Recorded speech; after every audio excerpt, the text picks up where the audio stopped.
आवाज मेरी आ रही है तो कंफर्म कर दीजिएगा आप लोग, चैट में बताइए कि मेरी आवाज क्लियर है। क्या मेरी आवाज क्लियर है? जी हाँ। एडवोकेट रुबीना जी, विष्णु कुमार जी, अनुजा शर्मा जी, सरिता निगम जी, आप सभी लोगों को बताया जाता है कि अभी 6:30 बजे के बाद जो है, इस क्लास के बाद 10 मिनट का ब्रेक लेके हम लोग शुरू करेंगे केमिस्ट्री वाला। तो केमिस्ट्री वाला इस टाइम मेरा ही पूरा क्लास चलेगा और कल दोपहर तक मेरा ही क्लास रहेगा, किसी और सर का क्लास नहीं रहेगा। कल दोपहर तक सब खत्म हो जाएगा। अगर आज हमने केमिस्ट्री शुरू कर दिया और मैंने कम से कम 50% या 40% केमिस्ट्री खत्म कर दिया आज के दिन में, तो कल बड़े आराम से सब खत्म हो जाएगा। और इसमें अब कुछ ज्यादा बचा नहीं है। इकोनॉमिक्स में 3-4 चैप्टर बचे हैं, 2 चैप्टर अभी कर लेंगे, 2 चैप्टर 9 बजे कर लेंगे, तो ये खत्म हो जाएगा आपका इकोनॉमिक्स भी, जहां जहां से क्वेश्चन पूछे जाते हैं की पॉइंट। बाकी प्रमुख कमेटियां हो गई और आपका जो है इंडेक्सेस हो गए, बजट हो गया, ये तो सत्येंद्र सर, रोहित सर आपको पढ़ाई दी है, जो करंट अफेयर वाला पॉइंट है। और यकीन मानिए ये तो कॉन्सेप्चुअल चीजें हैं। करंट अफेयर में जो इकोनॉमिक्स की घटनाएं हैं, कौन सी कमेटी बनी, कौन सा जो है बजट में क्या क्या चेंजेस हुए, कौन से इंडेक्स में भारत कहां पे है, यही क्वेश्चन मेनली आपसे एग्जाम में पूछे जाएंगे। यकीन मानिए मेरी इस बात का। थियोरेटिकल चीजें बहुत सेकेंडरी चीजें होती हैं, उससे बहुत कम क्वेश्चन पूछने का चांसेस होता है। तो आज हम बैंकिंग के बारे में पढ़ेंगे कि बैंक क्या होते हैं। तो बैंक वाला सिस्टम ये होता है कि एक पुराना सिस्टम था। पुराना ये सिस्टम था कि यात्रा करने लोग जाते थे, जब ना तीर्थ यात्रा पे जाते थे, तो अपना पैसा और कीमती सामान किसी के यहां रख देते थे कि भैया हम जा रहे हैं तीर्थ यात्रा करने, ये हमारा जो है 10,000 रुपए आप संभाल के रखना। ऐसे पूरे गांव के 10-15 लोग चले गए, सबने 10,000, 15,000, 20,000 एक आदमी को दे दिया। वो बड़ा ईमानदार आदमी था, वो रखा रहता था। वापस लोग आते थे तो वह उनको फिर उनका पैसा वापस करता था। कुछ समय के बाद उसे समझ में आया कि ये तो हम बिजनेस भी कर सकते हैं। सारे लोग एक ही दिन तो तीर्थ यात्रा करके आएंगे नहीं, और आएंगे भी तो सारे लोग एक ही दिन पैसा लेने आएंगे नहीं। तो उसने कहा कि मेरे पास 2-2.5 लाख रुपए इकट्ठा है, 1 लाख रुपए मैं अपने पास रख लेता हूं, कोई आया वापस कर दूंगा। बचे हुए 1.5 लाख रुपए में से मैं अगल बगल जो छोटे मोटे दुकानदार वगैरह हैं, बिजनेस करने वाले लोग हैं, उन्हें मैं उधार दे देता हूं। जब वो पैसा जमा करेंगे तो उनसे मैं थोड़ा ब्याज कमा लूंगा। तो उसने ऐसे अपना काम शुरू कर दिया, तो वह ब्याज कमाने लगा। तो लोग यात्रा करने जाते थे, उसके पास पैसा जमा कर देते थे, वह उस पैसे से लोगों को लोन देने लगा और अपना लेन देन के लिए थोड़ा सा अमाउंट बचा के भी रखता था हमेशा। उसका काम चलने लगा। बाद में लोगों को समझ में आया कि अरे हम तो इसको पैसा दे रहे हैं और हमारे पैसे से ये पैसा कमा रहा है और हमको कुछ भी नहीं दे रहा। हमसे कहता है कि हम तुम्हारे पैसे की सुरक्षा कर रहे हैं, बदले में तुम हमको पैसा दो। तो लोग उसको जो पैसा जमा करते थे उसके बदले में कुछ उसे चार्ज भी देते थे कि तुम हमारे पैसे की हिफाजत किए हो, 2%, 10,000 पे 200 रुपए तुम्हें अपने पास रखो, क्योंकि 2 महीने तक तुमने हमारे पैसे की हिफाजत किया है। और इनडायरेक्टली वो उसी पैसे को उठा के लोन पे भी दे रहा था। धीरे धीरे लोगों की समझ में आया कि हम इसको पैसा दे रहे हैं और उस पैसे से ये लोन भी लोगों को दे रहा है, उनसे भी जो है इंटरेस्ट ले रहा है, ब्याज ले रहा है, और हमसे भी डिपॉजिट का सिक्योरिटी मनी ले रहा है, चार्जेस ले रहा है। तो ये तो दोनों तरफ से कमा रहा है। तो लोगों ने कहा अब हम तुमको पैसा देंगे ही नहीं। तो उसने कहा नहीं भैया, हमारा धंधा चौपट हो जाएगा, हमको कुछ पैसा दे दो, बदले में जो इंटरेस्ट आएगा उसमें से 20% तुमको हम दे देंगे। अगर तुम्हारे 10,000 पे हमको 500 रुपए इंटरेस्ट मिला तो उसमें से 200 तुम्हारा, 300 मेरा। ऐसे करने लगे। तब जो है यहां पे देखा जाए तो एक आदमी लोगों से डिपॉजिट इकट्ठा कर रहा है, कुछ लोगों को लोन दे रहा है, और जिनसे डिपॉजिट ले रहा है उन्हें भी थोड़ा सा इंटरेस्ट या प्रॉफिट में से हिस्सा दे रहा है, और जिन्हें लोन दे रहा है उनसे ज्यादा इंटरेस्ट ले रहा है। तो पूरा एक सिस्टम बन गया। यही सिस्टम आगे चल के बैंकिंग सिस्टम हो जाएगा, क्योंकि पहले जो है इकोनॉमी उतना ऑर्गेनाइज नहीं थी, उतना डेवलप नहीं हुआ करती थी। कुछ सेलेक्टेड लोग साहूकार या बिजनेसमैन होते थे, वही लोग ये लेन देन का काम करते थे। आम जनता के पास तो जीने खाने के लिए भी मुश्किल होता था। लेकिन जब इंडस्ट्रियल रिवॉल्यूशन हुआ, जब इकोनॉमी बढ़ने लगी, तो फिर क्या हुआ, फिर बैंकिंग सिस्टम का भी, एक फाइनेंशियल सिस्टम का भी डेवलपमेंट होने लगा। तो ये फाइनेंशियल सिस्टम जब डेवलप करने लगा तो उसमें जो प्रमुख जो शाखा निकल कर आती है वो बैंकिंग के रूप में आती है, जो पैसे को डिपॉजिट के रूप में स्वीकार करती है और लोन के रूप में लोगों को देती है। ऐसी संस्था को, ऐसी फाइनेंशियल इंस्टीट्यूशन को हम क्या कहेंगे, बैंक कहेंगे। यहां तक कि सबको क्लियर हो गया कि बैंकिंग सिस्टम क्या था। ठीक है। दुनिया में जो सबसे पहला जो ऑर्गेनाइज बैंकिंग का सिस्टम शुरू किया गया था वो किया गया था इटली में। ठीक है। इटली में एक छोटी सी जगह है वेनिस। ठीक है। वेनिस एक छोटी सी जगह है, झील या पानी के ऊपर बसा हुआ शहर है, बड़ा बढ़िया सिटी है और बहुत कुछ इसके बारे में लिखा गया। सिटी ऑफ रोमांस बोला जाता है इसको, ब्यूटीफुल कंट्री है, शहर है ये। और एक टाइम पे जो यूरोप था वहां पे ये ट्रेड का हब बनता है। ट्रेड का यह हब बनेगा पूरी दुनिया के लिए। जब रेनेसा पीरियड शुरू होगा तो ट्रेड का हब बनेगा। तो बैंक ऑफ वेनिस से मिलता जुलता एक किताब है मर्चेंट ऑफ वेनिस, किसने लिखा है जरा कमेंट में बताइएगा। मर्चेंट ऑफ वेनिस जो है एक किताब का नाम है, बड़ी अच्छी किताब है। मतलब इसको लिखा है, मतलब बहुत फेमस बुक है, अच्छी तो नहीं कहूँगा, बहुत फेमस किताब है यह, बहुत पढ़ाई जाती है किताब पूरी दुनिया में, ठीक है। तो बैंकिंग के डेवलपमेंट की बात करते हैं तो भारत में बैंकिंग का डेवलपमेंट कैसे हुआ। भारत में बैंकिंग डेवलपमेंट जो होता है 18वीं शताब्दी यानी 1700 समथिंग के बाद ही हुआ है, ठीक है। 1700 समथिंग के बाद होता है, 18वीं शताब्दी में होता है। ईस्ट इंडिया कंपनी जो थी IECO, ईस्ट इंडिया कंपनी ने बंबई कलकत्ता में कुछ एजेंसी हाउस स्थापित किए जो बैंकों की तरह काम करते थे। पहला बैंक, बैंक ऑफ हिंदुस्तान 1970 ईस्वी में कलकत्ता में बनाया गया था। तो यहां से जो आपसे क्वेश्चन सीधा सीधा क्वेश्चन पूछेगा भारत का पहला बैंक कौन था, तो बैंक ऑफ हिंदुस्तान था जो कोलकाता में बनाया गया था। लेकिन ये जो था, ये बैंकिंग जो था अपने कार्य में असफल रहा और बंद कर दिया गया था। इसे बनाने वाली जो कंपनी थी अलेक्जेंडर एंड कंपनी ने इस बैंक को इस्टेब्लिश किया था। फिर प्रेसिडेंसी बैंक, प्रेसिडेंसी क्या थी, बेसिकली आप मॉडर्न हिस्ट्री पढ़े होंगे तो आप प्रेसिडेंसी शब्द बार बार सुने होंगे। Madras presidency, Bombay presidency, Calcutta presidency, ये आप लोग सुने हैं ना, ये सब सुने हैं ना, ये सब बार बार आप ये शब्द तीनों सुने होंगे। जिसमें कलकत्ता प्रेसिडेंसी यानी जो कलकत्ता यानी बंगाल प्रेसिडेंसी थी, उसका जो हेड गवर्नर होता था वही पूरे सबको जो है थोड़ा सा कहता था हाँ हमारा ज़्यादा रुतबा है, हम जो है ईस्ट इंडिया कंपनी को ज़्यादा रेवेन्यू दे रहे हैं। तो कमाऊ पूत का हर कोई पाँव पूजता है, सीधी बात है। तो बंगाल प्रेसिडेंसी, बंबई प्रेसिडेंसी और मद्रास प्रेसिडेंसी, तीन जगहों पे अंग्रेजों ने अपनी प्रेसिडेंसी या अपना हब बना के सेंटर बना के रखा था। और इन तीनों पे एक एक बैंक स्टैब्लिश किया गया तीनों प्रेसिडेंसी में। सिस्टम हैंग कर रहा है क्या कुछ?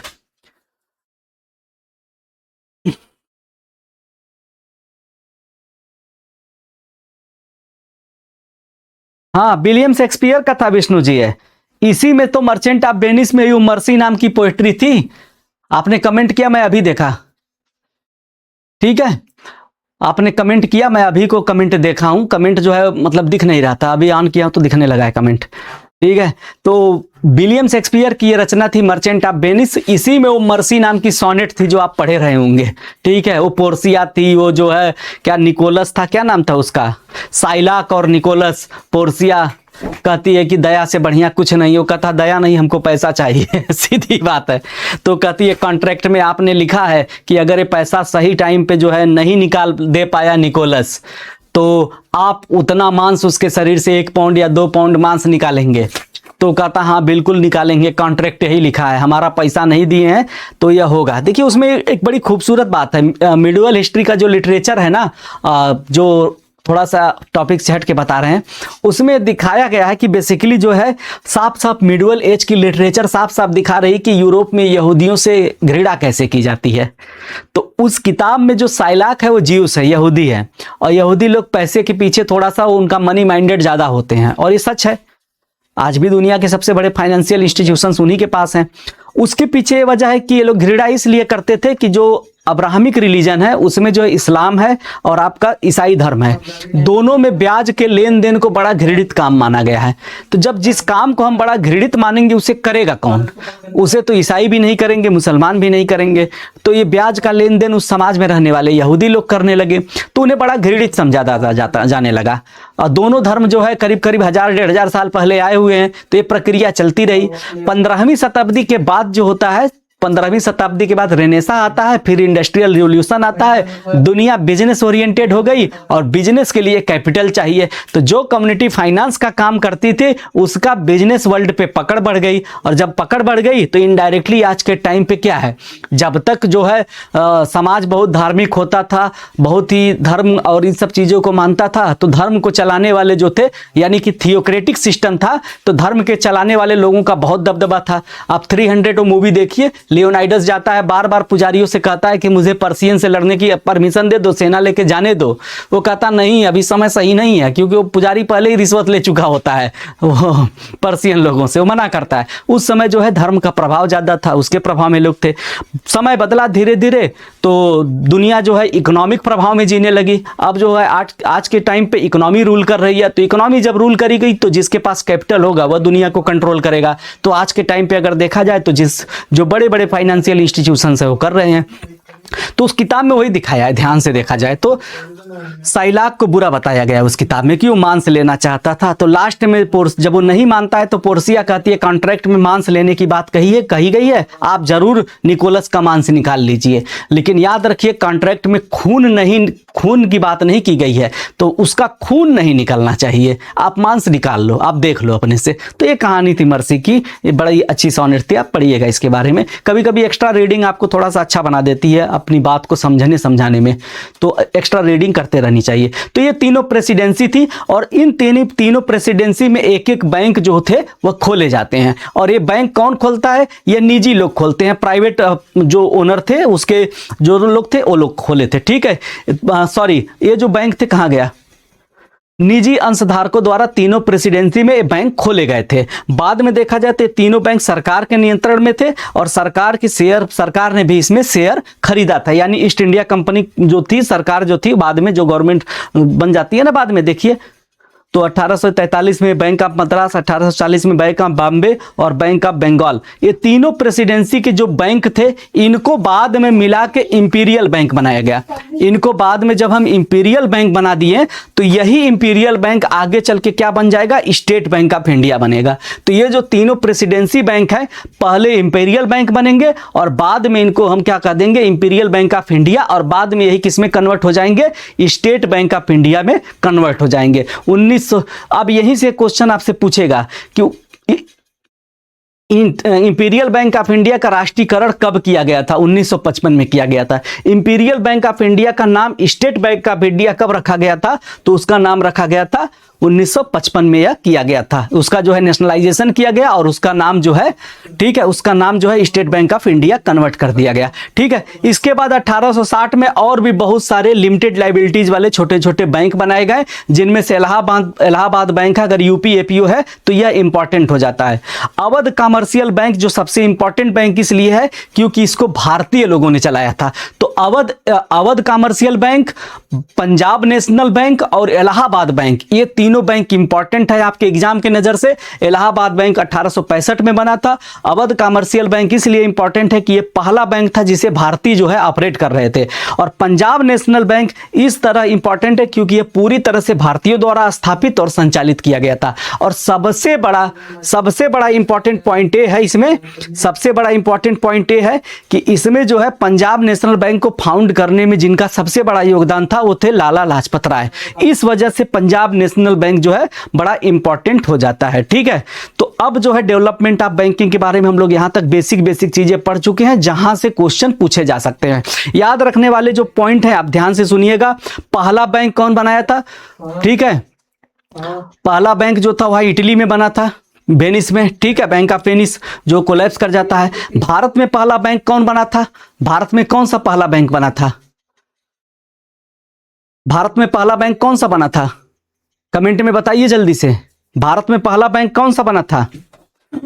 बैंक ऑफ हिंदुस्तान बना था, जो कलकत्ता में था, जिसे अलेक्जेंडर एंड कंपनी ने स्टैब्लिश किया था। ये बैंक बंद हो जाता है। फिर आगे चल के तीनों प्रेसिडेंसी में एक एक बैंक बनते हैं। कौन सा? बंगाल प्रेसिडेंसी में, बंबई प्रेसिडेंसी में और मद्रास प्रेसिडेंसी में एक एक बैंक बनते हैं। बाद में इन बैंकों को मिला के इंपीरियल बैंक कहा गया था। 1955 में इनका राष्ट्रीयकरण करके इंपीरियल बैंक को स्टेट बैंक ऑफ इंडिया कर दिया गया। और इसके बाद लिमिटेड लाइबिलिटीज वाले कुछ बैंक खोले गए, जिनमें जो सबसे पहला बैंक खोला गया था वो इलाहाबाद बैंक था, 1865 में खुला था। और हमें जो जानना है अवध बैंक था, 1881 में खोला गया था, जो कि पूरी तरह से इंडियंस के द्वारा स्टैब्लिश किया गया, इंडियन के द्वारा इसे चलाया गया।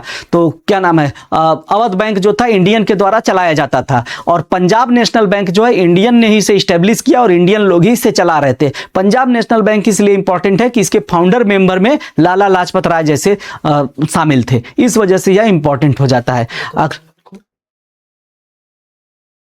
आज 6 वाली क्लास में रोहित सर नहीं होंगे, ठीक है। ये क्लास 6:30 बजे तक चलेगी और 6:30 बजे के बाद मेरी ही क्लास होगी केमिस्ट्री की। तो आप लोगों को नोटिस शायद डाला जा चुका है, फिर भी मैं इसको बता देता हूं कि आज रोहित सर की तबीयत थोड़ी सही नहीं लग रही है, तो उसकी जगह मैं अपना सब्जेक्ट पूरा कर लूंगा, ठीक है। चलिए, रोहित सर अब आप लोगों से होली के बाद ही मिल पाएंगे जहां तक मुझे लगता है। भारत में बैंकिंग का विकास हो गया, ये कहानियां हो गई। चलिए आगे चलते हैं।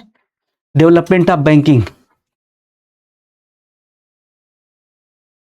स्टेट बैंक, ठीक है। डेवलपमेंट ऑफ बैंकिंग की बात करते हैं। स्वदेशी मूवमेंट, स्वदेशी मूवमेंट क्यों आया था? अगर हिस्ट्री में देखिए तो स्वदेशी मूवमेंट क्यों शुरू हुआ था, थोड़ा सा हिस्ट्री के साथ साथ इसे मॉडर्न हिस्ट्री भी इंक्लूड कर ले रहा है टॉपिक। स्वदेशी मूवमेंट क्यों शुरू हुआ था? विष्णुराज जी, अनुजा शर्मा जी, आप लोगों को अच्छे से पढ़ाया गया होगा मॉडर्न हिस्ट्री में। स्वदेशी मूवमेंट क्यों शुरू हुआ था और कहां से शुरू हुआ था? स्वदेशी मूवमेंट क्यों शुरू हुआ था?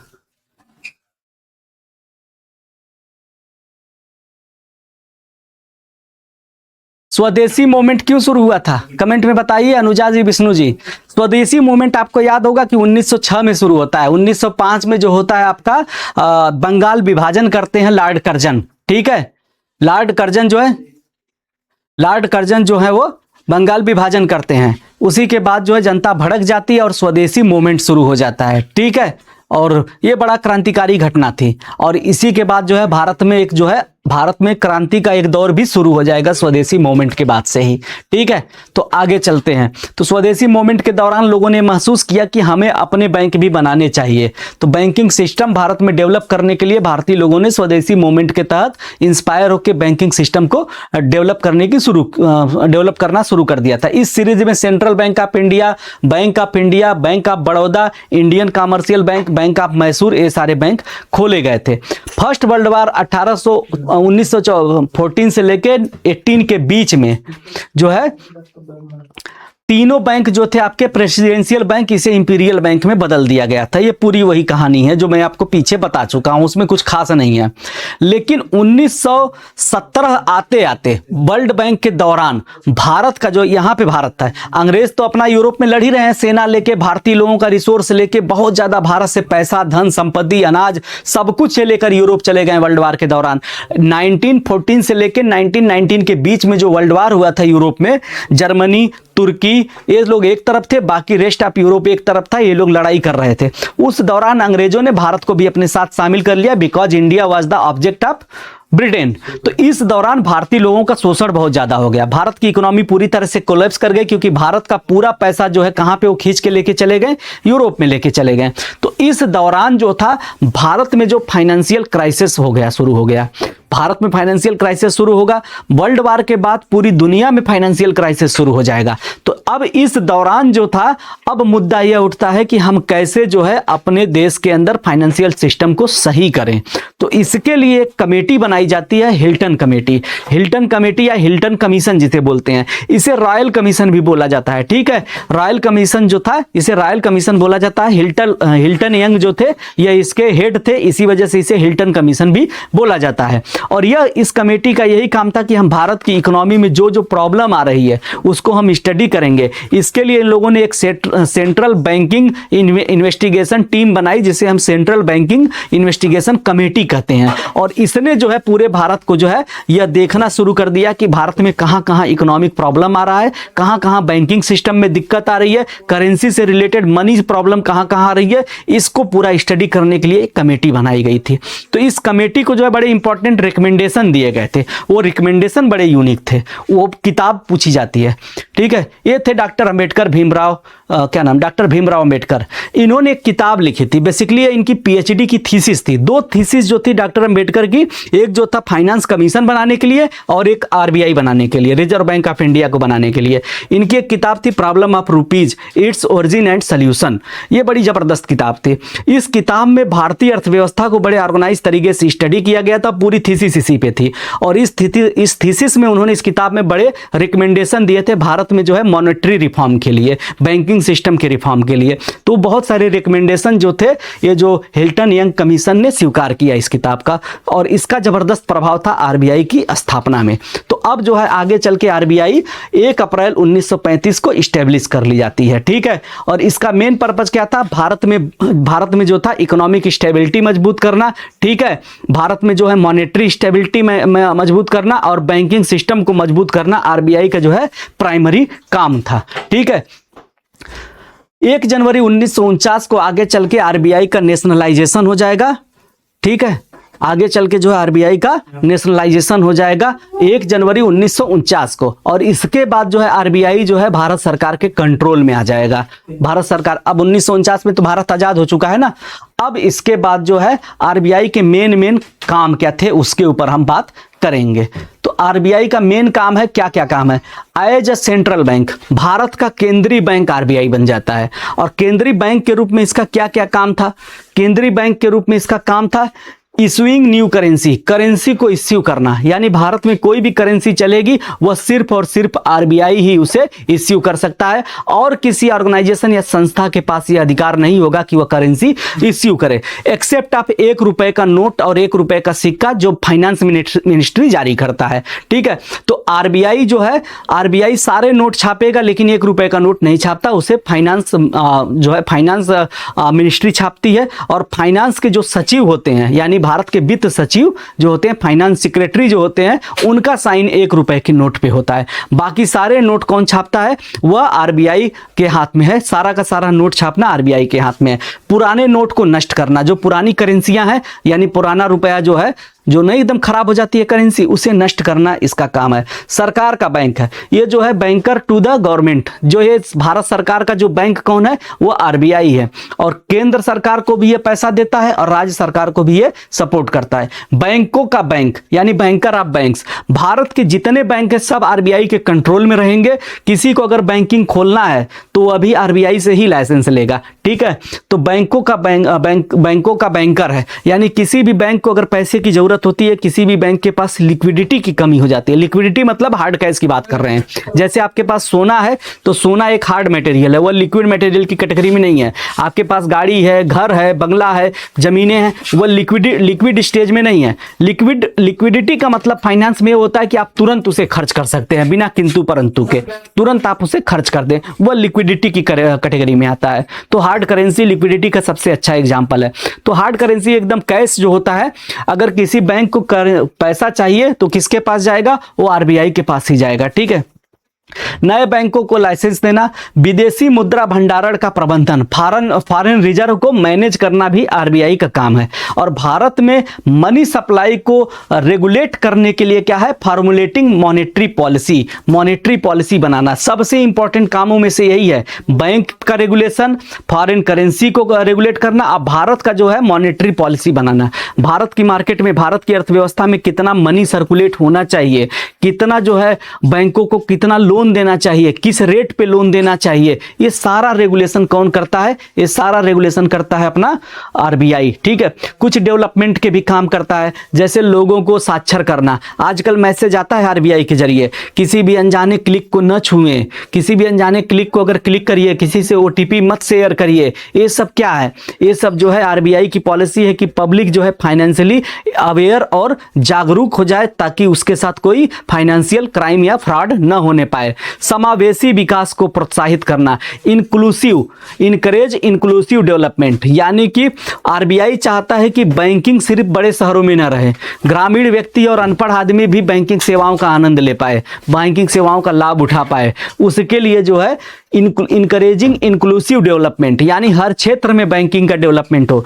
पैसे का फ्लो देखिए, अगर मैं कहूं कि दिल्ली एनसीआर हो गया, मुंबई हो गया, हरियाणा हो गया, गुड़गांव हो गया, यहाँ पे इंडस्ट्री बहुत है, यहाँ पे बैंक एकदम लोन खूब बांटते हैं, लेकिन बैंक सारा पैसा यहीं पे देने लगेंगे तो वो ऐसे एरिया है जहां पे इंडस्ट्री डेवलपमेंट हो सकता है, लेकिन वहां फाइनेंस की कमी है, वहां कैपिटल की कमी है। तो अगर वहां हम सस्ता लोन दे देंगे तो वो पर्टिकुलर सेक्टर डेवलप कर जाएंगे। जैसे भारत सरकार बहुत सारी ऐसी योजनाएं लाती है कि गांव के लिए लाती है कि आप जो है अगर डेयरी खोलने जा रहे हैं तो आपको हम इतना सब्सिडी दे देंगे। किसान क्रेडिट कार्ड का जो है इंटरेस्ट रेट जो होगा, उस पे जो इंटरेस्ट रेट होगा वो बहुत कम होगा। उस पे जो पेमेंट के लिए आपको 4 महीने 6 महीने का टाइम है, उस क्रेडिट कार्ड से पैसा खर्च करेंगे। आप दिल्ली मुंबई में जॉब कर रहे हैं, क्रेडिट कार्ड यूज किए, जो भी पैसा खर्च किए उसको आपको तुरंत देना है, अगले महीने की जो बिल आएगी उसमें जमा करना है। किसान क्रेडिट कार्ड में कहेगा कि जब फसल कटेगी तब देना। तो ये क्या है, यहां पे बैंकिंग यही चाह रहा है, आरबीआई यही चाह रहा है कि पैसे का फ्लो उस एरिया में भी हो, वहां पे भी बैंक जो है लोन दे जहां पे एकदम डेवलपमेंट नहीं है। वहां पे अगर हम लोन देंगे तो लोग कंपनी डालेंगे, एसएमईज डालेंगे, उद्योग धंधे करेंगे, तो लोगों को रोजगार देंगे, तो वहां पे एक जो है समग्र जो है डेवलपमेंट होना शुरू होगा। तो अगर हम सारा पैसा जो है कारपोरेट की तरह सोचे और कहते हैं ना मार्केट की तरह सोचे, तो सारा पैसा कहां देना चाहिए, गुड़गांव में दे दो, दिल्ली में दे दो, कानपुर में दे दो, जहां इंडस्ट्री है। लेकिन जहां पे नहीं है वहां पे हम क्या करें, गरीब लोगों को भी फाइनेंशियली कैसे मजबूत करें। कि कोई अगर मुर्गी पालन करना चाह रहा है, कोई गाय भैंस पालना चाह रहा है, इस तरह का कोई छोटा मोटा धंधा करना चाह रहा है तो उसे सस्ता लोन दे दो। कोई अगर कार लेना चाह रहा है उसे थोड़ा महंगा लोन दे दो। ये सब ट्रिक होते हैं, किस लिए होते हैं, ताकि जो है इंक्लूसिव डेवलपमेंट हो सके। जो एकदम डिप्राइव क्लास है उसे भी फाइनेंशियल सर्विस से जोड़ा जाए और उसे भी फाइनेंशियल सपोर्ट दिया जाए ताकि वह इकोनॉमिकली स्टेबल हो सके। चलिए, आरबीआई का जो सबसे बड़ा काम होता है वह होता है मॉनेटरी पॉलिसी बनाना। यह मॉनेटरी पॉलिसी क्यों जरूरी है, जरा कमेंट में आप लोग लिखिएगा। मॉनेटरी पॉलिसी क्यों जरूरी है, मैं जरा जो है पानी पी लेता हूं।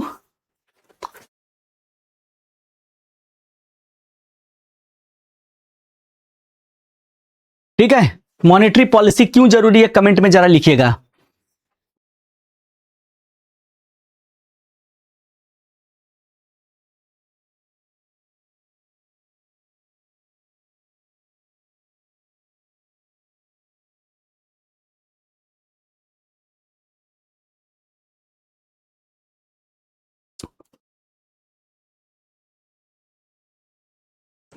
मुद्रा बाजार के नियंत्रण के लिए, जी हां, मुद्रा बाजार के नियंत्रण के लिए। मुद्रा बाजार का नियंत्रण क्यों जरूरी है, देखिए आप इकोनॉमिक्स में एक थ्योरी होती है, मैं थोड़ा सा आपको लिख के बता देता हूं, आप इस चीज को समझिएगा, आपके जीवन में भी बड़ी महत्वपूर्ण चीज है।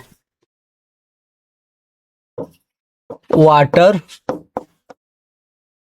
डायमंड, पैराडॉक्स, यानी कि हीरा और जल विरोधाभास।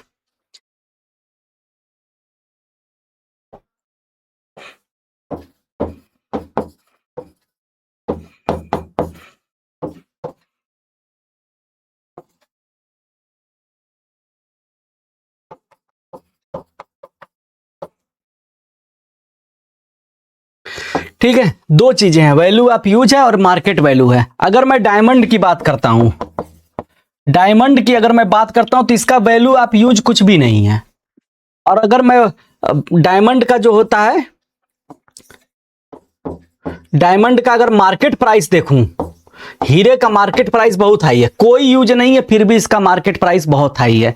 और अगर मैं इसका पानी का देखूं, वाटर का देखूं, तो वाटर का वैल्यू ऑफ यूज बहुत ज्यादा जरूरी है, इसके बिना जीवन ही नहीं चलेगा। ठीक है, इसके बिना जीवन ही नहीं चलेगा। लेकिन इसका मार्केट प्राइस देखें तो वाटर का मार्केट प्राइस बहुत ही लो होता है। ऐसा क्यों होता है, क्योंकि अवेलेबिलिटी, अगर जिस चीज की अवेलेबिलिटी ज्यादा हो जाएगी उसकी मार्केट प्राइस हमेशा कम हो जाएगी। No matter how much necessary that object, कोई चीज जीवन के लिए कितना जरूरी है वो एकदम महत्व नहीं रखता अर्थव्यवस्था में या इकोनॉमिक व्यवस्था में। आपके लिए कोई चीज कितनी नेसेसरी है वो महत्व नहीं रखती, उसकी अवेलेबिलिटी कितनी है उसके ऊपर उसका मार्केट प्राइस डिसाइड होता है। अगर डायमंड हमारे लिए कोई महत्व नहीं रखता है, डायमंड हो या ना हो हमें क्या टेंशन, हमारे जीवन पे कोई फर्क नहीं पड़ेगा, वैसा ही खाना खाएंगे, वैसे ही सोएंगे बिंदास। ठीक है, लेकिन पानी ना हो तो हमारा जीवन तहस नहस हो सकता है। ठीक है, तो लेकिन वाटर की कीमत क्यों कम है, क्योंकि वाटर बहुत ज्यादा अवेलेबल है, मार्केट में अवेलेबल है, ऐसे बह रहा है, कोई नहीं पूछ रहा है। तो यही चीज होता है मनी के साथ। अगर सबके पास जो है, कहां चला गया, अगर सबके पास जो है पैसा ढेर ढेर सारा आ जाए, एक एक बोरी रुपए आपके पास भी है, एक बोरी रुपए अनुजा के भी पास, एक बैग जो भर के पैसा नगमा जी के भी पास है, तो ये जो लोग जाएंगे बाजार में तो वही होगा। एक मूवी नहीं देखे थे जिसमें वो अजय देवगन था, वो कहता है कि बताओ ये अमरूद कितने का है, तो बोलता है 4 आने का है सर, 25 पैसे का। वो बोलता है सोचो इसे मुगल बादशाह ने बनाया है सर, 50 रुपए का। सोचो इसे मुमताज महल ने उगाया है सर, 100 रुपए का। सोचो ये दुनिया का आखिरी अमरूद है, तब कितने का बेचोगे सर, 500 का। क्या था बेसिकली, मार्केट में अगर कोई चीज अवेलेबल है तो उसकी वैल्यू घट जाएगी। अब वहां पे जो अजय देवगन थे वो अमरूद को क्यों इतना महंगा खरीद रहे थे? खुद लॉजिकली सोचिए। आपको एक सरल दिमाग यह जवाब देगा कि उन्हें अपनी गर्लफ्रेंड को इंप्रेस करना था, जिसे वो प्रेम करते थे, उसे इंप्रेस करने के लिए वो सस्ता सा अमरूद जो है वो महंगा करके खरीद के ले गए। ये बात नहीं कि महंगा इसलिए खरीदे कि उन्हें अपनी गर्लफ्रेंड या जो भी है प्रेमी प्रेमिका उसे इंप्रेस करना था। वह महंगा इसलिए खरीदे क्योंकि उनके पास स्मगलिंग का ढेर सारा पैसा था। सीधी बात, नो बकवास। अजय देवगन उस फिल्म में उस अमरूद को महंगा करके सिर्फ इसलिए खरीदते हैं क्योंकि उनके पास ढेर सारा पैसा था, और कोई वजह नहीं है। प्यार तो सबका बराबर होता है, एक मजदूर भी अपने बच्चों को उतना ही प्यार करता है जितना अंबानी अपने बच्चों को प्यार करते हैं, अगर वह सेंसिबल है तो बात अलग है। एक जो है सामान्य, जो हम कह रहे हैं कि जनरल, एक हेल्दी आदमी मानसिक और शारीरिक रूप से जो स्वस्थ है, वह जो है अपने बच्चे को उतना ही प्यार करेगा जितना अंबानी अपने बच्चे को प्यार करते हैं। अमीर गरीब से तो कोई संबंध ही नहीं होता है। तो प्रेम का तो कोई वो वैल्यूएशन ही नहीं है, सभी लोग एक ही जैसा प्रेम करते हैं। ठीक है, तो यहां पे अगर मैं कहूं क्या दुश्मनी है यार इसको मुझसे, ठीक है, तो अजय देवगन इसलिए ज्यादा पैसा दे देते हैं क्योंकि उनके पास जो है पैसा बहुत ज्यादा था। तो अगर वह अमरूद 500 रुपए का बिक रहा है तो इसका यह मतलब है कि पैसे की वैल्यू बड़ी घट गई है। वहां पे price of money has been decreased. क्यों डिक्रीज्ड हो गई? क्योंकि मनी सप्लाई बहुत ज्यादा हो गया।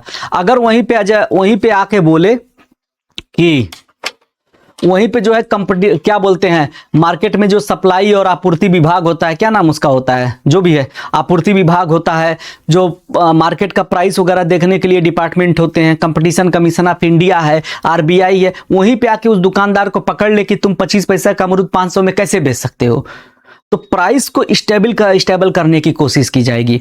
तो वो 500 का अमरूद ले लिए।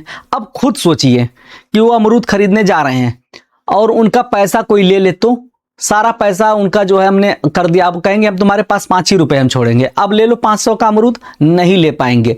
तो जब लोगों के पास ढेर सारा पैसा हो जाता है तो वो अनाप शनाप डिमांड करेंगे। 1 रुपए की चीज को आप 1.5 रुपए में खरीदना शुरू कर देंगे।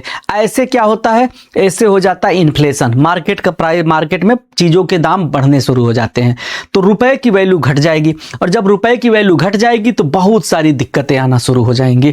तो मॉनेटरी पॉलिसी इसी चीज पे फोकस करती है कि हमारी इकोनॉमी में जो मनी का फ्लो है, वह मनी का सर्कुलेशन कंट्रोल्ड रहे। तो आरबीआई यही काम करती है कि अगर हम मनी के सप्लाई को कंट्रोल करेंगे तो सारी की सारी चीजों का प्राइस स्टेबल रहेगा।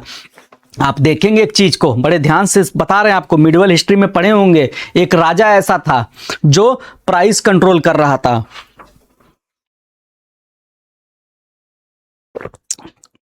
एक राजा ऐसा था, एक सुल्तान ऐसा था मिडिवल हिस्ट्री में, जिसने कहा कि बाजार में सब कुछ कंट्रोल रहेगा, बाजार हम चलाएंगे, हमारे हिसाब से बाजार चलेगा। कैसे चलेगा भाई? आप प्राइस फिक्स करते हैं, कोई बदतमीजी नहीं करेगा।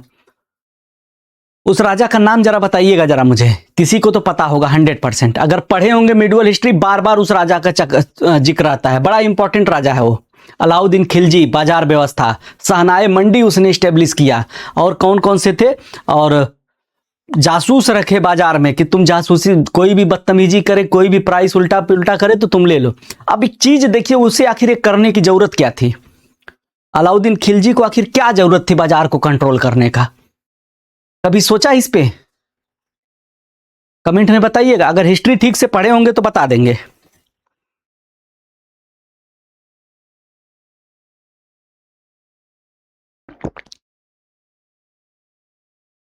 अलाउद्दीन खिलजी को बाजार नियंत्रण करने की जरूरत क्यों पड़ी?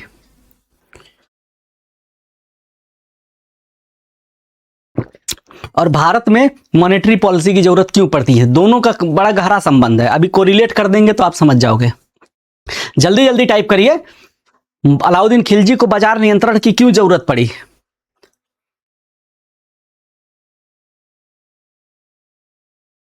महंगाई कंट्रोल करने के लिए, महंगाई ही कंट्रोल कर रहा था, ये तो सच है, लेकिन जरूरत क्यों पड़ी बड़ी महंगाई कंट्रोल करने की। महंगाई कंट्रोल करने की उसे जरूरत ही क्यों पड़ी, क्या वो जनता का वेलफेयर कर रहा था, आखिर क्या वजह थी, यही तो मैं पूछ रहा हूं। क्योंकि बाजार नियंत्रण मतलब महंगाई कंट्रोल करना, प्राइस को कंट्रोल करना ही होता है, तो आखिर उसे क्यों करना पड़ा महंगाई कंट्रोल।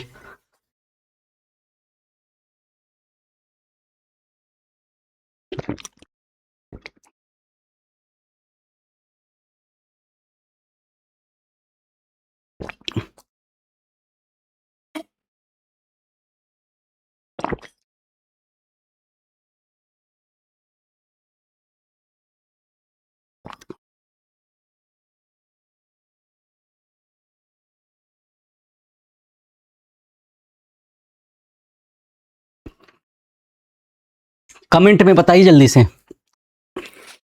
नहीं पता। अलाउद्दीन खिलजी को अगर आप पढ़ेंगे ठीक से, मैं अब ऐसे क्वेश्चन इसलिए पूछा था ताकि आप लोग 2 मिनट के लिए बिजी हो जाए, मैं चाय पी के खत्म कर दूं। मैंने चाय पी लिया, मैं आपको वजह बता देता हूं। अलाउद्दीन खिलजी का अगर आप अचीवमेंट देखेंगे तो 2 चीजें उसके जीवन में महत्वपूर्ण थी। अलाउद्दीन का अचीवमेंट जो था अगर आप देखेंगे तो बाजार उजार कंट्रोल हो गया, ठीक है, हो गया। उसके पहले क्या सिस्टम था, यह ध्यान से सुनिएगा, हिस्ट्री का है, थोड़ा सा अलग है। अलाउद्दीन ने 2 चीजें किया था।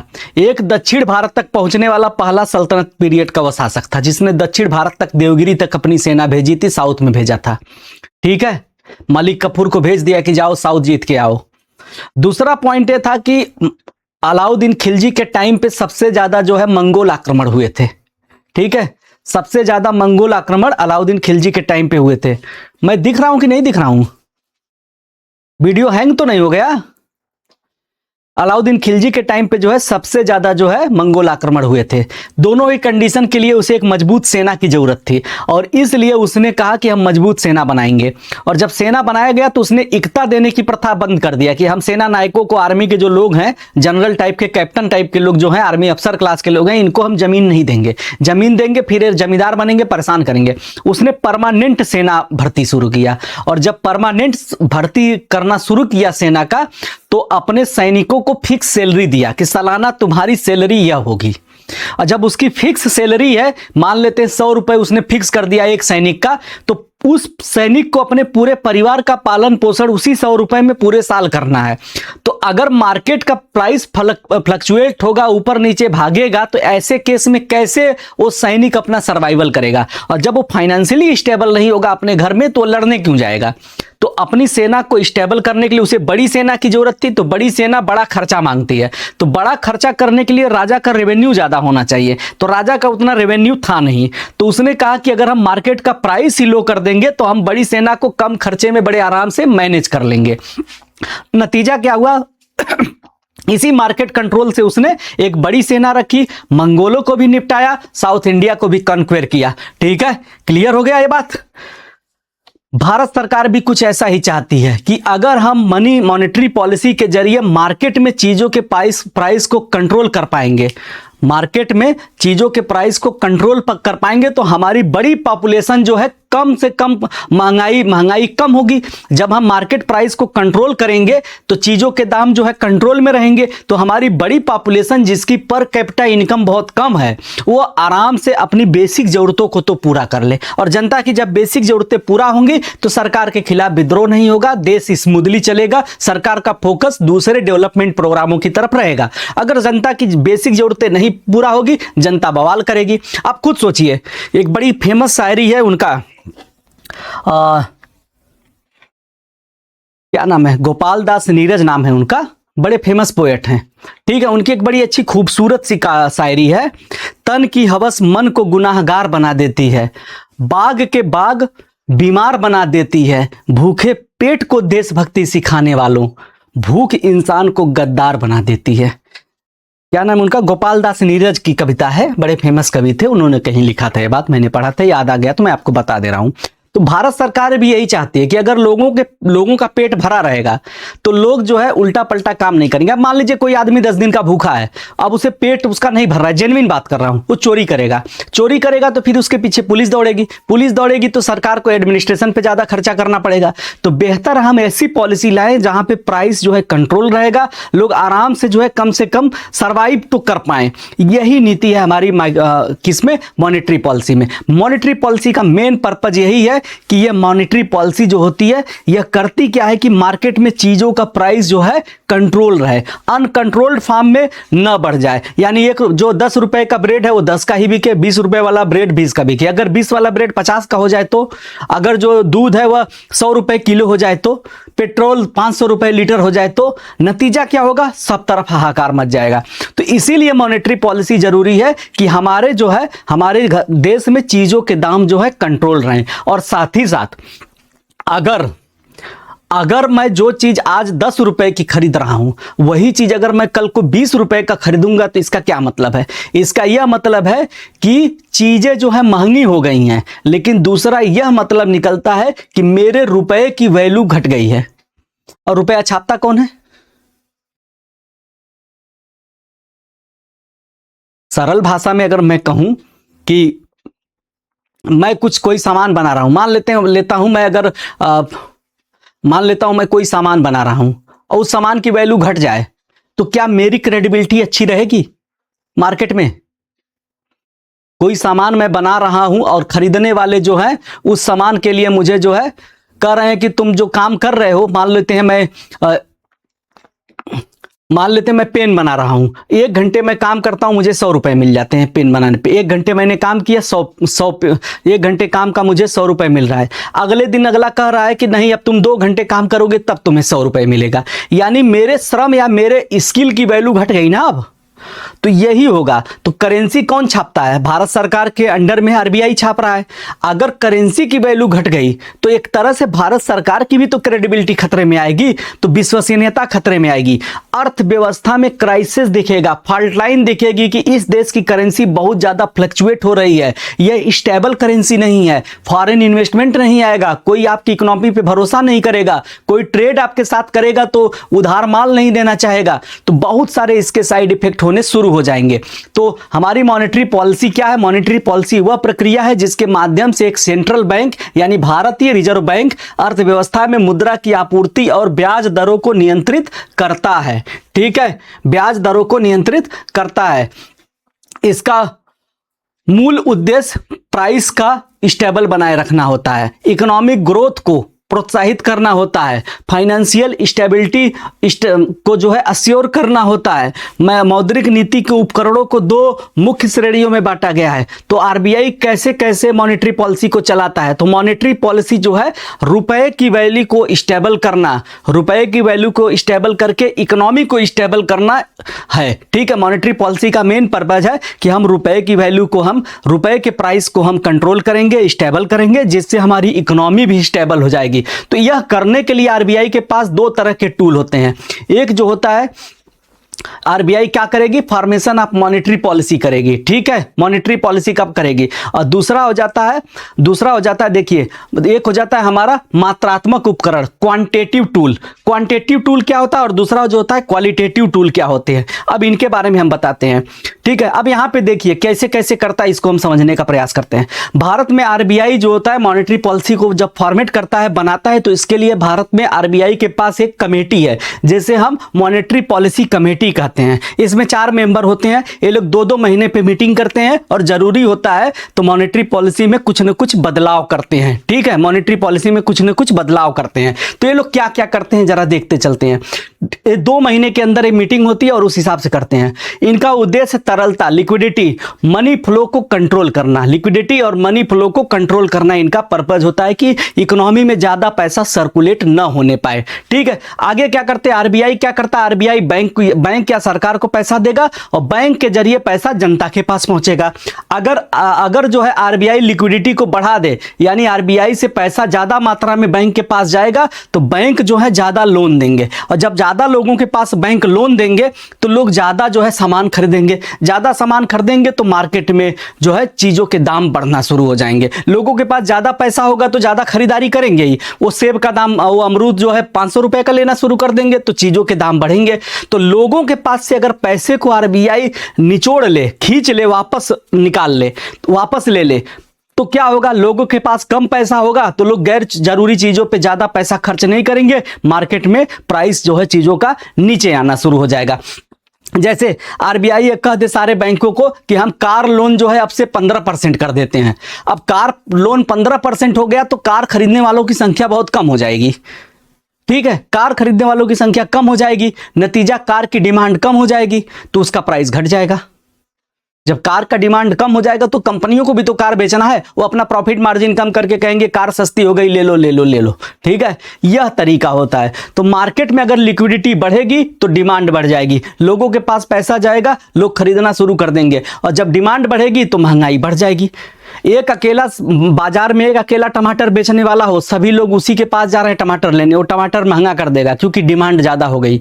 तो डिमांड कब ज्यादा होगी? लोगों के पास पैसा है, 500 रुपए किलो टमाटर हो गया, आप कोई उसकी दुकान पे नहीं जाएगा क्योंकि लोगों के पास उतना पैसा नहीं है। लेकिन लोगों के पास अगर ढेर सारा पैसा है तो लोग टमाटर लेने जरूर जाएंगे। ठीक है, यह कहानी है। मौद्रिक नीति दो तरह की होती है। ठीक है, एक हो जाता है हमारा जो है कठोर या टाइट मॉनेटरी पॉलिसी, और एक होता है हमारा जो है इजी मॉनेटरी पॉलिसी। कठोर मॉनेटरी पॉलिसी यह कहती है कि हमें मार्केट में पैसा कम से कम फ्लो कराना है, यानी मार्केट से पैसा हमको वापस ले लेना है। मार्केट में लिक्विडिटी कम हो जाएगी तो अपने आप लोग डिमांड कम करेंगे, अपने आप जो है लोगों का डिमांड कम होगा तो प्राइस जो है कंट्रोल में आ जाएगा। तो लिक्विडिटी बैंक कैसे मार्केट में देते हैं? अब आरबीआई ने कह दिया कि बैंक लोन, अगर हम बैंक लोन का इंटरेस्ट रेट बढ़ा देंगे, ठीक है, ठीक है, महंगाई, हाँ जी हाँ, ये जो वेतन आयोग आएगा उसकी वजह से सबकी सैलरी बढ़ जाएगी, सैलरी बढ़ जाएगी तो लोगों की परचेजिंग पावर बढ़ेगी, लोग चीजों को खरीदना शुरू कर देंगे तो सारी चीजों का रेट जो है वह बढ़ना शुरू हो जाएगा। ये होता है, इसमें कोई दो राय नहीं है। ठीक है, तो ये क्या कह रहा है कि अगर हम बैंक जो है कठोर मॉनेटरी पॉलिसी, जो टाइट मॉनेटरी पॉलिसी अगर आरबीआई फॉलो करेगा तो बैंकों का लोन का इंटरेस्ट रेट बढ़ जाएगा। जब बैंकों का इंटरेस्ट रेट बढ़ जाएगा तो हर कोई बैंक के पास लोन लेने नहीं जाएगा, जिसको जरूरी है वही जाएगा। तो जब लोग बैंक से लोन नहीं लेंगे तो मार्केट में जो है पैसा नहीं आएगा, मार्केट में पैसा नहीं आएगा तो फिर क्या होगा? चीजों की डिमांड घटना शुरू हो जाएगी। मार्केट में जब पैसा ही कम है तो पैसे की वैल्यू अपने आप बढ़ जाएगी। वाटर डायमंड पैराडॉक्स इसीलिए आपको बताए थे, जो चीज कम होगी उसकी जो है मार्केट प्राइस बढ़ जाएगी। ठीक है, यही कॉन्सेप्ट है। और वहीं पे जब इसे हम कहते हैं कि जब हम कहते हैं सस्ती मॉनेटरी पॉलिसी, या जिसे हम कहते हैं क्या नाम है, इजी मॉनेटरी पॉलिसी या एक्सपेंशनरी मॉनेटरी पॉलिसी, इसमें आरबीआई चाहता है कि मार्केट में खूब डिमांड क्रिएट हो। आरबीआई चाहता है कि इकोनॉमिक डेवलपमेंट तेजी से हो, लोग नई नई फैक्ट्री लगाएं, नई नई फैक्ट्री लगेंगे, नए नए रोजगार आएंगे, लोगों की इनकम बढ़ेगी। तो इसके लिए आरबीआई कहता है कि हम लोन बहुत सस्ता कर दिए, सारे बिजनेसमैन बैंक के पास जाएंगे, हमको लोन दे दो, हमको लोन दे दो, सारे पैसा लेकर जाएंगे, फैक्ट्री लगाएंगे, लोगों को रोजगार मिलेगा, मार्केट में बहुत ज्यादा माल की सप्लाई होगी। ठीक है, ये क्या है? ये जो है हमारा ये कौन सी पॉलिसी है? Easy monetary policy. बैंक अगर कह दे कि हम आज से कार लोन 2% कर देंगे, बहुत सारे लोग जो 25,000 की नौकरी कर रहे हैं वो भी कार लेने पहुंच जाएंगे कि 2% तो देना है, क्या फर्क पड़ता है। डिमांड मार्केट में बढ़ जाएगी क्योंकि बैंक ने लोन रेट कम कर दिया तो बैंकों ने भी, सारे आरबीआई ने लोन का जो है इंटरेस्ट रेट कम कर दिया तो बैंकों ने भी कम कर दिया, बैंकों ने कम कर दिया तो मनी फ्लो बैंक से मार्केट की तरफ ज्यादा होने लगा, लोग खूब लोन लेने लगे, खूब सामान खरीदने लगे। ठीक है, अब यहां पे देखते हैं कि कैसे आरबीआई जो है मॉनेटरी पॉलिसी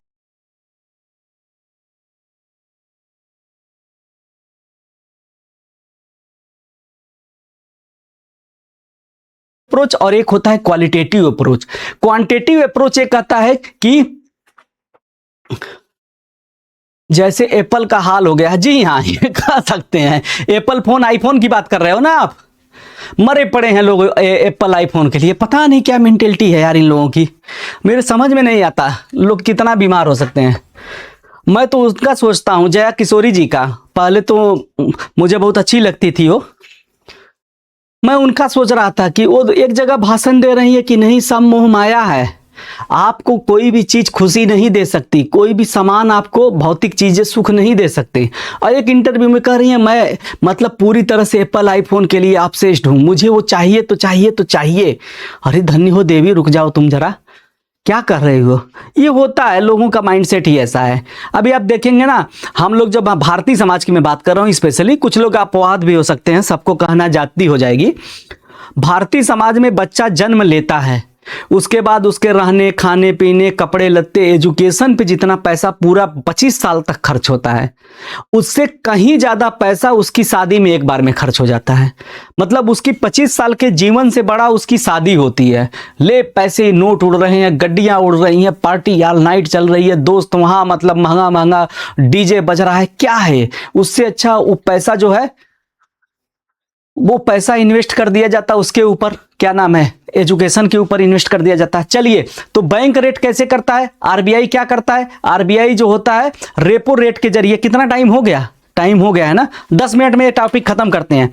आरबीआई जो क्या करता है, reverse repo rate, reverse repo rate इस्तेमाल करता है, रेपो रेट इस्तेमाल करता है, नगद आरक्षित अनुपात सीआरआर इस्तेमाल करता है, स्टैच्यूटरी लिक्विडिटी रेशियो इस्तेमाल करता है, ओपन मार्केट एक्टिविटीज करता है, और बैंक रेट को कंट्रोल करके देश में जो है मनी फ्लो को कंट्रोल करता है। ये सारी चीजें जब आरबीआई करता है ना, तो बैंकों का लोन देने की क्षमता कम हो जाती है। नहीं 6:30 बजे तक ही चलेगा, टाइम बातें ज्यादा करने लगा, मैं भूल गया था कि कोर्स खत्म करना है।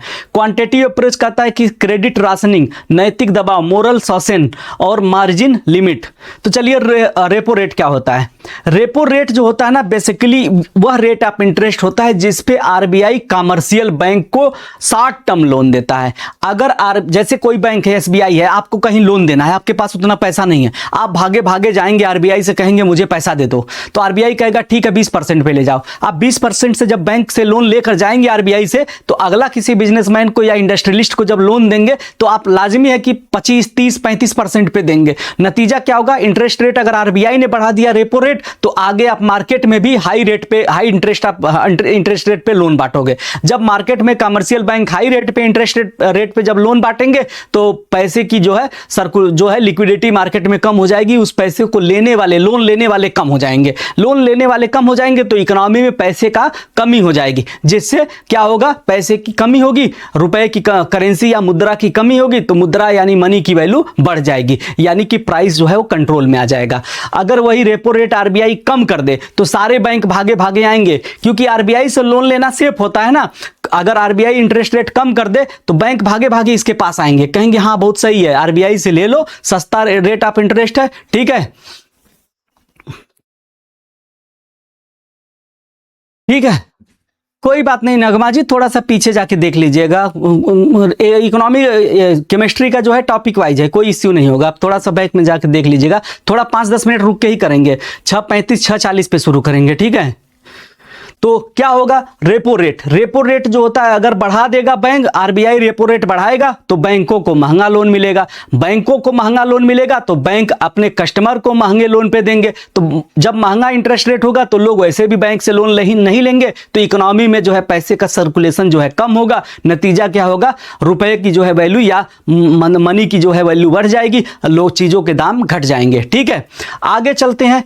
Reverse repo rate, reverse repo rate में जो होता है आरबीआई चाहता है कि बैंक बहुत लोन बांट रहे हैं, बैंकों के पास बहुत पैसा हो गया है, बैंक धुआंधार मार्केट में लोन बांट रहे हैं। आरबीआई कहेगा अच्छा बेटा तुम लोग मार्केट में लोन बांटोगे, अब लोन तुम्हारे बांटने से लोगों के पास खूब पैसा पहुंच गया है, हर कोई तुमसे पैसा ले लेके लोन ले लेके मनमानी कर रहा है, डिमांड कर रहा है, उल्टी सीधी चीजें खरीद रहा है, तो मार्केट में चीजों के दाम बढ़ रहे हैं। तो आरबीआई कहता है एक काम करो, हम तुमको इंटरेस्ट दे रहे हैं, तुम लोग अपना पैसा हमें दो।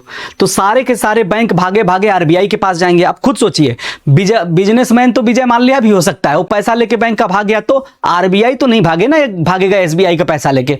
तो एसबीआई आएगा, कहेगा ठीक है हम आपको 50,000 करोड़ दे देते हैं, 20,000 करोड़ दे देते हैं, हमारा रेट ऑफ इंटरेस्ट फिक्स है। आरबीआई के पास पैसा सेफ है, लेके भागेगा नहीं। अब फिर जब हमें आरबीआई से जरूरत पड़ेगी तो आरबीआई हमको वेटेज भी देगा, क्योंकि आरबीआई को जब हमने लोन दिया था तो ज्यादा अमाउंट में दिया था। आप खुद सोचिए, मैं आपको जो है 6.5% दूंगा, बदले में आपको एक गारंटी देता हूं, पेपर वर्क फला ढेका सब कुछ है कि मैं आपका पैसा लेके नहीं भागूंगा, आपकी मेरी जमीन आपके पास है। और एक बंदा कहता है कि मैं आपको 8% इंटरेस्ट दे दूंगा, मुझे पैसा दे दो लेकिन 1 साल बाद वापस करूंगा, कोई गारंटी नहीं देगा। तो आप लोन मुझे दोगे क्योंकि आपका पैसा सेफ है, बदले में एक गारंटी भी है ना, फिक्स है, ठीक है। तो वही होता है। तो एसबीआई के सामने 2 ऑप्शन है, बैंकों के पास ढेर सारा पैसा है तो बैंकों के पास 2 ऑप्शन है, या तो मार्केट में लोन बांटे, या तो आरबीआई उन्हें ऑफर देता है कि रिवर्स रेपो रेट मैं बढ़ा दिया हूं, यानी अब तुम मुझे पैसा जमा करोगे तो मैं तुम्हें ज्यादा इंटरेस्ट रेट दूंगा, ठीक है। ऐसे केस में क्या होगा, ऐसे केस में सारे के सारे बैंक चाहेंगे कि हम आरबीआई के पास अपना पैसा दे दें, हमको एकदम सेफ इंटरेस्ट रेट मिल रहा है। तो यह रिवर्स रेपो रेट के जरिए बैंक जो है आरबीआई कमर्शियल बैंक का पैसा अपने पास ले आता है। सारे जो कमर्शियल बैंक है आरबीआई को लोन दे देंगे। अब जब आरबीआई को लोन दे दिए तो बैंकों के पास पैसा कम हो गया, बैंकों के पास पैसा कम हो गया तो मार्केट में कहां बांट पाएंगे, तो मार्केट में अपने आप फ्लो पैसे का कम हो जाएगा। अगला हो जाता है नगद आरक्षित अनुपात, कैश रिजर्व रेशियो। तो जितना बैंक अपना ट्रांजैक्शन करते हैं, एक दिन में बैंक के पास जितना पैसा जमा हुआ, डिपॉजिट हुआ, उसका जो है एक फिक्स % बैंक को हमेशा अपने पास रखना है। यानी बैंक के पास आरबीआई ने नियम लगा दिया कि आपने दिन भर में 100 करोड़ रुपए अगर डिपॉजिट करवाए हैं आपके अकाउंट में, अगर लोग पब्लिक ने बैंक के अंदर 100 करोड़ रुपए जमा किए हैं तो बैंक को 20% हमेशा अपने पास रखना है। अब बैंक जब 20% अपने पास हमेशा रखेगा तो क्या है, 80 करोड़ में ही तो लोन बांट पाएगा ना, 20 करोड़ तो बैंक को अपने पास रखना ही पड़ेगा। तो आरबीआई क्या कहता है, नहीं नहीं, अब से तुम लोग 25% रखोगे। तो बैंक जब पहले 80 करोड़ लोन बांट रहा था, अब वो 75 करोड़ ही बांट पाएगा क्योंकि सीआरआर बढ़ गया। बैंक ने कहा कि कैश रिजर्व रेशियो आपके पास इतना होना चाहिए। तो आरबीआई कैश रिजर्व रेशियो को जब बढ़ाएगा तो बैंकों का लोन बांटने की क्षमता कम हो जाएगी, उन्हें हमेशा अपने करेंसी चेस्ट में एक सर्टेन अमाउंट फिक्स करके रखना ही पड़ेगा। और जब आरबीआई कैश रिजर्व रेशियो को घटा देगा कि आप जो है आप अपने पास 15% ही रखेंगे, बाकी 85% लोन बांट सकते हैं, तो मार्केट में हजारों करोड़ के वारे न्यारे हो जाएंगे, 4% ऊपर नीचे होगा। तो सीआरआर के जरिए आरबीआई क्या करेगा, सीआरआर को बढ़ाएगा तो बैंकों के लोन देने की क्षमता घट जाएगी, क्योंकि उनको एक रिजर्व रेशो, एक निश्चित अनुपात में अपने पास पैसा कैश में रखना होगा, तो उनके बैंकों के लोन देने की क्षमता घट जाएगी। नतीजा मार्केट में जो है कम पैसा सर्कुलेट होगा, ठीक है। फिर इसके बाद संवैधानिक तरलता अपना अनुपात, स्टैच्यूटरी लिक्विडिटी रेशो, ठीक है। तो इसमें आरबीआई कहता है कि आपको जो है एक न्यूनतम % जो आपके पास डिपॉजिट हुआ है सारे बैंकों के पास, वो लोग अपने टोटल डिपॉजिट का एक हिस्सा जो होता है लिक्विड एसेट जैसे कि बॉन्ड में निवेश करेंगे, वो बॉन्ड वगैरह खरीदेंगे, यानी कैश फॉर्म में अपने पास पैसा नहीं रखेंगे, बॉन्ड ले लेंगे, सिक्योरिटीज ले लेंगे। और इससे क्या होगा कि जब सारे बैंक ये सारी चीजें खरीदेंगे तब उनके पास जो होता है मार्केट में लोन देने की क्षमता कम जाएगी। हमने पैसा जो प्रॉपर्टी खरीद लिया तो अब चाचा को पैसा कैसे देंगे, नहीं दे पाएंगे ना, वही बात है। इसने कह दिया कि आप लोग बॉन्ड सिक्योरिटीज खरीदेंगे, जब ये लोग बॉन्ड सिक्योरिटीज खरीद लेंगे बैंक सारे, तो उनका लोन देने की क्षमता कम हो जाएगी। तो इसके जरिए आरबीआई जो होता है बैंकों का जो है लोन बांटने की क्षमता को या कैपेसिटी को कम या ज्यादा कर देता है, ठीक है। आगे देखते हैं open market operations. Open market operations के जरिए आरबीआई जो है मार्केट में जो है क्या करता है, मार्केट में जो है गवर्नमेंट बॉन्ड्स वगैरह को बेचना शुरू करेगा। आम पब्लिक है, आप भी पब्लिक है, मैं भी पब्लिक हूं, आरबीआई ने कह दिया कि हम जो है अपने बॉन्ड पे हमारा अपना पैसे देकर हमसे हमारा बॉन्ड ले लीजिए, भारत सरकार का बॉन्ड है, आप लोग खरीद लीजिए।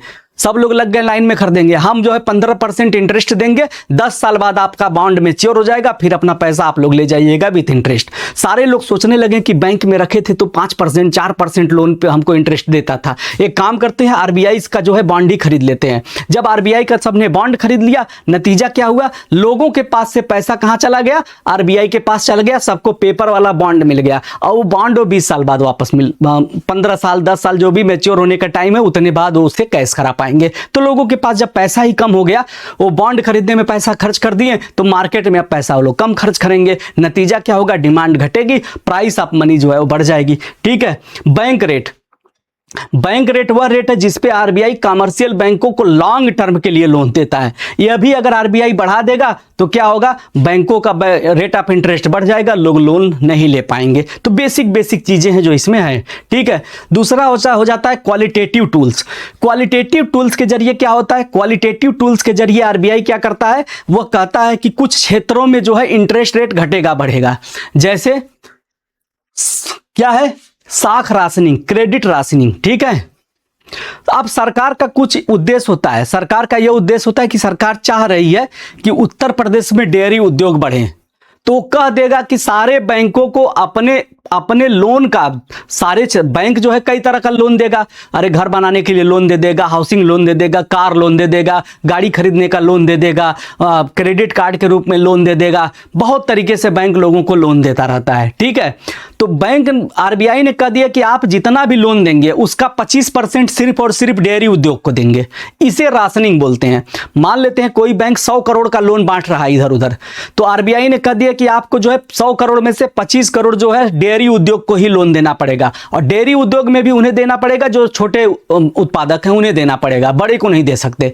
तो यहां पे आरबीआई ने उनकी लोन बांटने की क्षमता को कम कर दिया कि 25% आपको डेयरी पे ही लोन देना है, और वहां पे आपको रेट ऑफ इंटरेस्ट भी कम रखना है। तो इसके जरिए क्या होगा, बैंक जो थे वो अब ज्यादा लोन बांट रहे थे, अब उनका एक फिक्स हो गया कि हमें इसी पर्टिकुलर सेक्टर पे ज्यादा लोन देना पड़ेगा, जिससे उस सेक्टर का डेवलपमेंट हो जाएगा। और बैंक जो है अपना इधर उधर जो लोन बांट रहा था वो लोन का पैसा एक जगह दूसरी तरफ चला गया, जिससे क्या होगा कि ओवरऑल बैंक की जो है मार्केट में जो दूसरों को लोन दे रहा था वो नहीं दे पाएगा। इस तरह बैंक ने राशनिंग कर दिया कि एक पर्टिकुलर सेक्टर या पर्टिकुलर क्षेत्र को ही हम आगे बढ़ाएंगे, तो लोन का एक बड़ा हिस्सा जो एक ठीक हिस्सा अब उसी सेक्टर को दिया जाएगा, अन्य सेक्टर को नहीं दिया जाएगा। तो बैंक जो सबको बांट रहे थे अब वो फिक्स हो गए कि इतना परसेंट जितना उनके पास लोन देने का है, डिपॉजिट है, टारगेट है, उसका इतना परसेंट इसको ही लोन देना है। अगर वो टारगेट नहीं डेयरी को दे पाए तो किसी और को भी नहीं देंगे, फिक्स कर दिया है, ठीक है। तो इसकी वजह से बैंक के लोन देने की क्षमता कम हो जाती है। नैतिक दबाव, बैंक जो है नैतिक रूप से, बिना किसी कानूनी रूप से, वो इनडायरेक्टली बैंकों को मतलब ऐसे बोल देगा कि अरे थोड़ा सा देख लीजिए, लोन देने में हाथ थोड़ा कम रखिए, क्योंकि पैसा मार्केट में बहुत ज्यादा वैल्यू घट रही है पैसे की, फ्रॉड हो जाएगा, संभल के रहिए। तो बैंकों को एक तरह से वह गाइडलाइन देता रहता है, आदेश नहीं जारी करता, गाइडलाइन देता रहता है कि ज़्यादा लोन थोड़ा संभल के दीजिए, बहुत ज़्यादा मार्केट में लोन जा रहा है, एनपीए ना हो जाए, ये सारी चीज़ें, इसको थोड़ा मैनेज करिए, ठीक है। तो इस तरह करता है। मार्जिन सीमा, मार्जिन सीमा जो है उधारकर्ता के लिए है। जैसे मैं बैंक गया लोन लेने, कार खरीदने के लिए, मुझे 20 लाख की कार लेना है, तो बैंक कह देगा कि भैया हम 18 लाख ही लोन दे पाएंगे, बाकी 10% तुम्हारा पैसा होगा और 90% बैंक लोन दे देगा। बाद में मार्जिन वाला नियम आ गया, आरबीआई ने कहा कि कोई भी कार लेने जाएगा तो कम से कम 30% उसका पैसा होगा। 10 लाख की गाड़ी है तो 3 लाख का बंदोबस्त तो करेगा, बैंक सिर्फ 7 लाख का देगा। तो बहुत सारे लोग ऐसे होते हैं जो 2.5 लाख ही लेकर तैयार बैठे थे कि हम लोन ले लेंगे, बाकी कार हो जाएगी। अब बैंक ने कहा नहीं, 30% आप अपना लगाइए, 70% जो होता है बैंक लोन देगा। ये बोला जाता है मार्जिन सीमा। तो बैंक से जो लोन लेने वाला है उसके लिए क्राइटेरिया सेट कर दिया जाता है कि टोटल वैल्यूएशन का, जो आप लोन लेने आ रहे हैं उस टोटल वैल्यूएशन का इतना % आपका होगा, बैंक सिर्फ इतना ही लोन दे पाएगा। तो इससे जो है लोन लेने वालों की संख्या घट जाती है। तो चलिए, ये हो गया आपके बैंक का जो है आरबीआई का काम हो गया। डेवलपमेंट बैंक, भारत में जो है एग्रीकल्चर, इंडस्ट्री, ट्रेड और आवास क्षेत्र के यानी कि रेजिडेंशियल एरिया के डेवलपमेंट के लिए बहुत सारे जो है डेवलपमेंट बैंक बनाए गए हैं। उस बैंक में एग्रीकल्चर के लिए एक बैंक है नाबार्ड। यहां से क्वेश्चन पूछता है, नाबार्ड का फुल फॉर्म ही आपसे पूछ लेगा, national bank for agriculture and rural development, इसका फुल फॉर्म यही होता है। जुलाई 1982 में स्टैब्लिश किया गया था। किस 5 ईयर प्लान में इसे स्टैब्लिश किया गया था, यह भी क्वेश्चन पूछता है। हेड ऑफिस मुंबई है। किस कमेटी के रिकमेंडेशन पे आया था, शिवरमा रमन समिति के रिकमेंडेशन पे आया था। पर्पज क्या है, एग्रीकल्चर और रूरल क्षेत्र में फाइनेंशियल सर्विस प्रोवाइड करना, ठीक है। भारतीय औद्योगिक विकास bank, IDBI, industrial development bank of India, ठीक है। ये भी आपसे पूछेगा किस जो है 5 ईयर प्लानिंग के दौरान ये आया था। और फिर इसके बाद इंडस्ट्रियल डेवलपमेंट के लिए फाइनेंशियल सपोर्ट देना। SIDBI, small industry development bank of India, Lucknow में इसका हेड ऑफिस है। ये सबसे इंपॉर्टेंट इसी वजह से हो जाता है क्योंकि इसका हेड ऑफिस लखनऊ में है। ठीक है, तो इस चीज को आप याद रखिएगा। तो मेरे ख्याल से इतना बहुत होगा। 9 बजे वाले क्लास में हम लोग जीएसटी पढ़ेंगे। ठीक है, 9 बजे वाले क्लास में हम लोग जीएसटी कर लेंगे। तो अभी हम लोग थोड़ा सा रेस्ट करेंगे। 20 मिनट बाद मैं फिर आऊंगा आप लोगों के सामने। इस समय 17 हो रहे हैं तो मान के चलते हैं 10 मिनट इधर है, 10 मिनट 6:40 पे मैं क्लास ऑन करूंगा। ठीक है, तो उसमें हम लोग केमिस्ट्री शुरू करेंगे। ओके, चलिए इस क्लास को मैं यहीं पे बंद करता हूं। ठीक है।